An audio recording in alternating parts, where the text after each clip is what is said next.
Hello मेरे प्रिय बड़े भाइयों और छोटे भाइयों। सर्वप्रथम आप सबका दिन शुभ हो और मेरा राम राम। आज मैं अपने कल की स्टोरी बताने जा रहा हूँ और आप इसे ध्यान से सुनिए और ऐसा मत समझिए कि ये मोती सिंह जी की बड़ाई क्यों करता है जबकि उसके घर की बात है। लेकिन मेरा जो मानना है कि मोती सिंह जी का जो घर बनाया है बहुत ही अच्छा है और उसमें कोई उन्होंने कमी नहीं रखी है, हर टाइप की सुविधाएं हैं।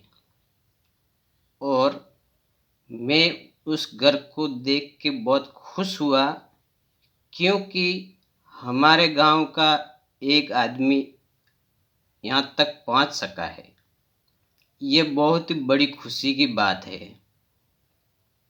देखिए, कुछ कोई अपने लाइफ में कुछ करता है अच्छी, तो उसको तुरंत उसका लाभ नहीं मिलता, उसको टाइम लगता है। इसलिए हर चीज़ में धैर्य रखिए, ज़िंदगी में आपको सब कुछ मिलेगा। लेकिन आपको एक लक्ष्य बनाना चाहिए और उस पर मेहनत करनी चाहिए। मोती सिंह जी कोई एक दिन में नहीं बने वो इतने पैसे वाले। उन्होंने भी बहुत उनकी ज़िंदगी में बहुत समस्या का सामना किया होगा और कुछ लोगों ने उनको भी डिमोटिवेट किया होगा कि भाई तू ऐसा इतना पैसा अभी क्यों लगा रहा है।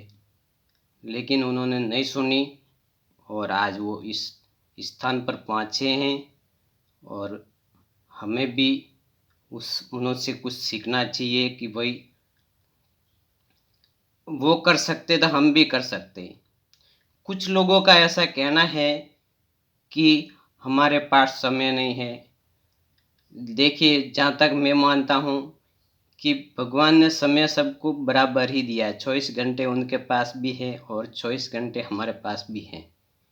इसको हम कैसे यूटिलाइज करते हैं, कैसे उपयोग करते हैं, वो हमारे को आना चाहिए। तो देखिए, दुनिया क्या कहती है या क्या नहीं कहती है उसको छोड़ दीजिए दोस्तों।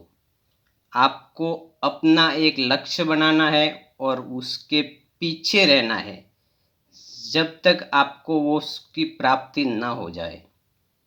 हम क्या करते हैं, थोड़े दिन तो मोटिवेट होके उस काम को कर लेते हैं लेकिन फिर वापस वही, तो ऐसे हम कुछ नहीं प्राप्त नहीं कर सकते। अगर आपको ठानना पड़ेगा कि मुझे ये काम करना है तो आप एक दिन ज़रूर कर लेंगे। आपको अपने आप से अच्छा कोई नहीं जानता, आप में क्या अच्छाई है और क्या बुराई है, ये सिर्फ आप ही जानते हैं। इसलिए मैं यही कहना चाहूँगा कि उनको बहुत बहुत ये जो नया घर लिया है उनके लिए लाभदायक होए और उनके जीवन में और भी प्रोग्रेस करें। ये है। एक बात ज़रूर कहना चाहूँगा आपसे, इसको आप समझिए कि जो कुछ भी होता है हमारी लाइफ में वो अच्छे के लिए होता है। वो कैसे कि एक राजा था और राजा के उंगली कट गई और उसी के जो होते सैनिक, उसने एक ने बोला कि जो हुआ वो अच्छा हुआ।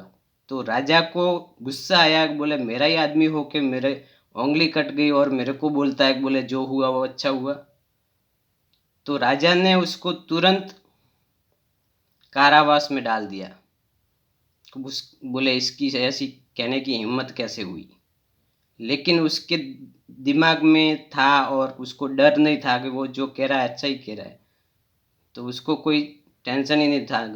जो होता है वो अच्छा होता है। फिर थोड़े दिन बाद में क्या हुआ कि राजा जैसे बाहर कुछ शिकार के लिए जाते हैं, तो राजा बाहर गए और वहाँ पर ये जो गरीब लोग होते हैं आदिवासी, वो भगवान को बलि चढ़ाते हैं।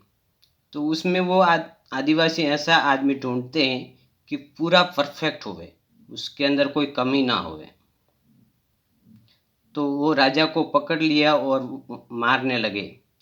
जितने एक जने ने देखा कि उनकी उँगली कटी हुई थी, तो उनको छोड़ दिया, क्योंकि बोले हम ये आदमी पूरा कंप्लीट नहीं है, इसको नहीं चढ़ा सकते। फिर वो राजा को महसूस हुआ कि यार वो आदमी ने मुझे सही कहा था, मेरे सैनिक ने। फिर वो घर पे आए और उनको बहुत अंदर से भावना उठी कि मैंने उसके साथ में बहुत गलत किया है। फिर उनको आदेश दिया गया कि उसको छोड़ा जाए, तो उनको छोड़ दिया। फिर उस आदमी से पूछा कि तुमने जो बोला वो जो होता है वो अच्छा होता है, तो मेरे साथ तो अच्छा हुआ, लेकिन तुम्हारे साथ क्या हुआ? मैंने तुम्हारे को कारावास में डाल दिए, तो तुम्हारे साथ में क्या अच्छा हुआ? तो देखिए उसने एक अच्छा उत्तर दिया कि देखिए राजा साहब, अगर आपकी उंगली नहीं कटती तो आप बच गए, और अगर आप मेरे को कारावास में नहीं डालते तो मैं आपके साथ में आता ही। तो वो आपकी वजह मेरे को पकड़ के मेरे को मार देते, तो मेरे लिए ये अच्छा हुआ। इसलिए हम जैसे सोचते हैं वैसे बनते हैं। जो हमारी ज़िंदगी में होता है वो हमारे लिए अच्छा ही होता है, और इसको अच्छे से समझें।